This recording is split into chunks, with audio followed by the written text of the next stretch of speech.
Hey, it's been a couple of weeks since I've posted, and that is for very good reason. I didn't want to interrupt all the very important things going on in the world right now to be like, hey, check out this musician, or whatever. I've been expressing my views on socials, I did a community post on YouTube, and I just want to reiterate, Black Lives Matter, everybody should be standing up for what's right and doing their part to help the cause. Whether that means donating, signing petitions, etc., I just hope you're doing whatever you can. And with that, I want to sort of ease back into making videos. I wasn't exactly ready to jump back in with some 20-minute video essay or something, so why not return with a short review of an extremely relevant, extremely political album that just dropped, Run the Jewels 4. I made a video introducing this duo for those who might not be familiar with their work, but for the uninitiated, Run the Jewels is a critically acclaimed rap duo composed of Killer Mike and LP. Their self-titled albums Run the Jewels 1, 2, and 3 are some of the highest rated, most beloved hip-hop albums of the last decade, and they just released the 4th installment to arguably even more praise than usual. Now, do I think that RTJ4 deserves the perfect score that several popular publications have given it?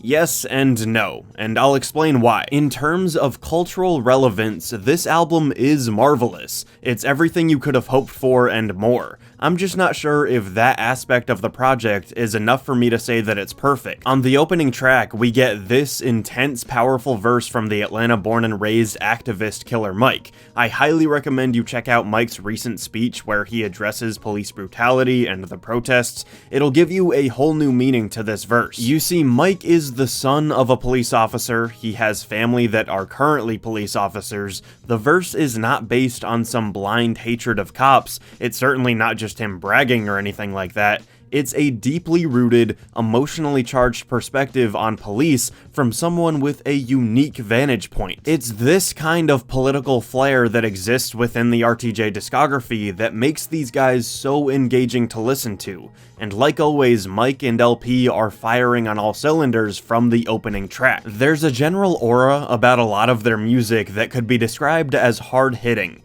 It's stuff that could pump you up, but it's not just for the sake of pumping you up. It's not music made to get you angry to help you lift weights at the gym, it's music to get you angry enough to start a revolution. However, on track 2, we get a little bit more lifting weights, a little less revolution, as RTJ pivots to flexing and addressing what you get when you come up against this duo. But the interesting thing here is that Run the Jewels flexing and getting a few things off their chests is completely unlike most rappers when they do the same. Instead of generic rhymes that probably repeat themselves over and over, you get something like this, Mike referencing specific Batman graphic novels while describing his transition from admiring wealth and power to eventually empathizing more with anarchy. I used to love Bruce, but living my vida loca helped me understand I'm probably more of a joker. When we usher in chaos, just know that we did it smiling. Cannibals on this island, inmates run the asylum. So even on a song that in general is slightly more vapid than the previous one, you're still getting bits and pieces like this that I could make an entire video on. Also, when you're listening to Run the Jewels, you're always getting a bit of a hip-hop history lesson.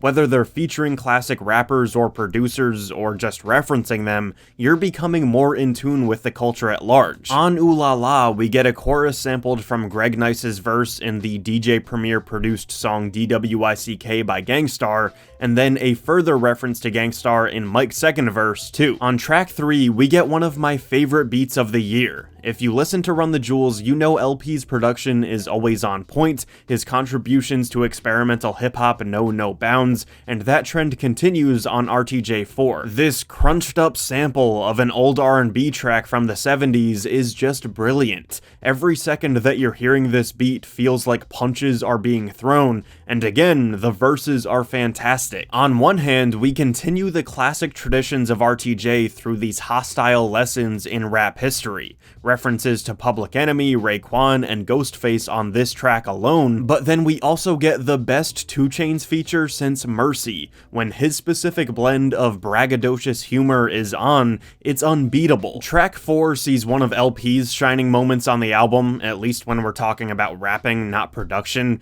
even though there is a cool beat switch up on this song. Hearing these lines, "I'm the decider, you evil eyres, a pile drive provider for liars, the sleep depriver. The nick of time, mercy killed a Nair in prime. I'll kill the mood, I'm a Buddhist MacGyver. I'll slap a yapper from the acne to the toothbone fiber, I'm liver. Thought crime designer, criminal minder. Hearing that is just another reminder why LP is one of my favorite voices in all of hip-hop. Not only does he have these strange, near-villainous ideas that nobody else would even think of, he says them in ways that are mind-blowing. The wordplay, the rhyming patterns, the flows, everything is always top-notch. I really think he's one of the best rappers ever. When I'm taking this time to analyze each and every song with the lyrics in front of me, reading everything back, and then having certain listens that are purely for admiring the production, I could go on and on. There are humorous lines on the album like Mike's,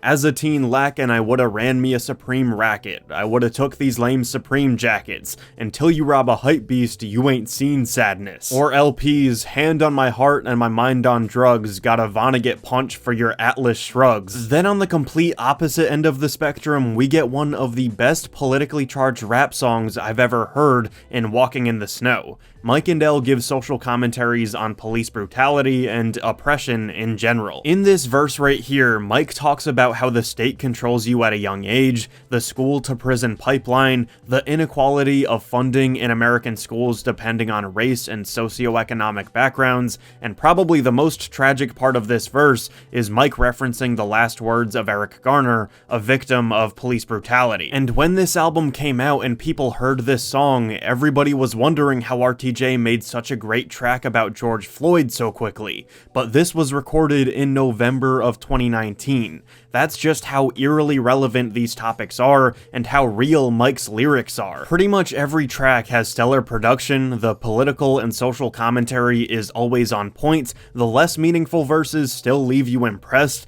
the history lessons are as important as ever, and I could go on and on. But what I just said, these compliments right here, are true of every installment in the Run the Jewels discography, and that right there begins to explain the weirdest complaint that I will ever make on this channel. While all of their stuff is fantastic, there's part of me that feels like it's almost too much of a good thing. These albums are not long, but in my opinion, they're very dense. They are enjoyable and they teach you so much, but to me, there's something about them that's a little draining. When I was sitting here taking the time to analyze, was RTJ4 this brilliant, cathartic collection of songs that is so necessary right now? Of course, I can understand the perfect scores, it's music that could seriously change the world for the better, but I don't know how often I'm gonna listen to it front to back. Remember that Kendrick line about how if people wanted real hip-hop, then Killer Mike would be platinum? I think there's an interesting question to be posed about a quote-unquote challenging piece of art versus something that might have more replay value, and whether or not those things have to be mutually exclusive or not. Anyways, that's a tiny complaint that might not even really be a complaint, it's just something I wanted to bring up. This project is great, near perfect I'd say, but not quite there. Go listen to it, and thanks for watching. Hey, thank you for watching that video. Be sure to check out RTJ4, let me know what you think of it in the comments down below. If you want to support the channel, feel free to like, comment, and subscribe. You can follow me on social media at RenshawHS. You can buy my merch, support my Patreon, and thank you again. I'll see you soon.